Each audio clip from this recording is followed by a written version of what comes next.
مفاجأة قناة MBC مصر لجمهور النادي الأهلي. قناة MBC مصر بتقدم مفاجآت لجمهور النادي الأهلي والشعب المصري، مش بس مباريات النادي الأهلي بس في كأس العالم للأندية، ده فيه مفاجآت تانية.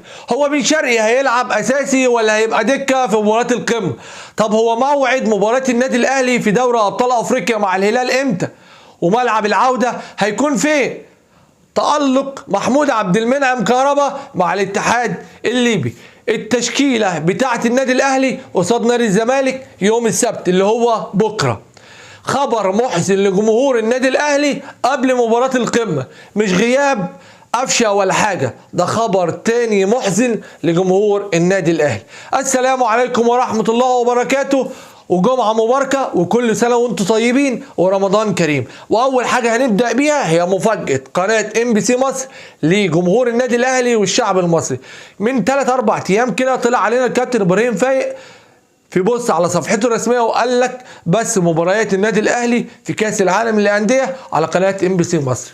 MBC مصر تقعد على كده؟ لأ، بتفاجئنا وبتروق على الشعب المصري.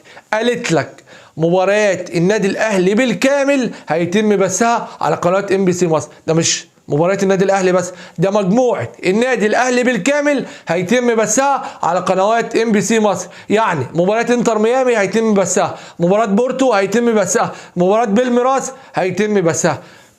تقف MBC مصر على كده؟ لا يا معلم، قالت لك كمان هنبث مباريات الهلال السعودي على قناه MBC مصر. ده هنبث كمان الدور قبل النهائي على MBC مصر، وهنبث كمان مباريات النهائي. وMBC مصر بتحاول ان هي تبث دور ال16 من كاس العالم للانديه، يعني كلها ايام وتلاقي MBC مصر بتقول لك مباريات كاس العالم للانديه بالكامل على قناه MBC مصر.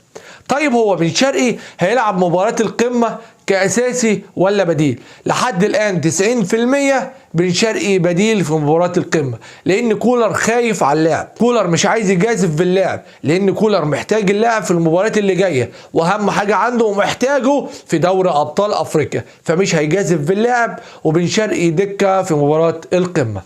بالنسبة بقى لتألق محمود عبد المنعم كهربا مع الاتحاد الليبي، فمحمود عبد المنعم كهربا لحد الآن عامل 4 مساهمات تهديفية مع الاتحاد الليبي، صنع هدفين ومسجل هدف وعامل ضربة جزاء. وفي آخر مباراة لكهربا مع الاتحاد الليبي كانت قصاد ابو سليم الليبي، وصنع هدفين في المباراه ورفع مركز الاتحاد الليبي الى المركز الثالث في الدوري الليبي. بالنسبه بقى لمباراه النادي الاهلي مع الهلال السوداني في دوري ابطال افريقيا، موعد الذهاب هيبقى امتى وموعد العوده هيبقى امتى؟ بالنسبه لموعد الذهاب هيبقى في يوم من اليومين دول، يا يوم 1 ابريل يا يوم 2 ابريل. موعد العوده في يوم من اليومين دول، يا يوم 8 ابريل يا يوم 9 ابريل. بالنسبه لملعب المباراه يا يكون في موريتانيا يا يكون في ليبيا. لحد الان بنسبه 90% ملعب مباراه العوده هيبقى في موريتانيا، لان الهلال السوداني كان مقدم للكاف ان احنا هنلعب مباراة ربع النهائي في مباراة العودة هنلعب في موريتانيا. بس في الأيام اللي فاتت الهلال السوداني قدم طلب للكاف إن هو عايز يلعب مباراة العودة بتاعته في ليبيا، وده لصالح النادي الأهلي. إذا كان في موريتانيا ولا في ليبيا هنلعب مع الهلال، هنلعب مع الترجي، هنلعب مع صن داونز، مش فارق مع النادي الأهلي. الفريق اللي عايز ياخد البطولة مش هيفرق معاه هو هيلعب مع مين. التشكيلة بتاعت النادي الأهلي لمباراة القمة، هنبدأ في حراس المرمى بمحمد الشناوي على اليمين، محمد هاني على الشمال، كريم الدبيس في قلب الدفاع، رامي ربيعه وكريم الدبيس في نص الملعب. هيبدا بمروان عطيه واكرم توفيق، قدامهم عمرو السوليه على اليمين، حسين الشحات على الشمال، امام عاشور اللي ربنا يوفقهم في الهجوم، اجرادي شار اللي ربنا يوفقه ويكون حظه حلو وهدف مع النادي الاهلي. بالنسبه للخبر المحزن لجمهور النادي الاهلي، مش غياب قفشه عن مباراه القمه ولا حاجه، لا، هي غياب الاسطوره الزملكاويه شيكابالا، وده خبر محزن لجمهور النادي الاهلي. هتقول لي ايه المحزن في الخبر ده يا عم سمير؟ هقول لك اخر مباراتين للنادي الاهلي مع نادي الزمالك كانت في غياب شيكابالا، والنادي الاهلي خسر المباراتين، مباراه في الدوري المصري واخر مباراه في السوبر الافريقي النادي الاهلي خسرها.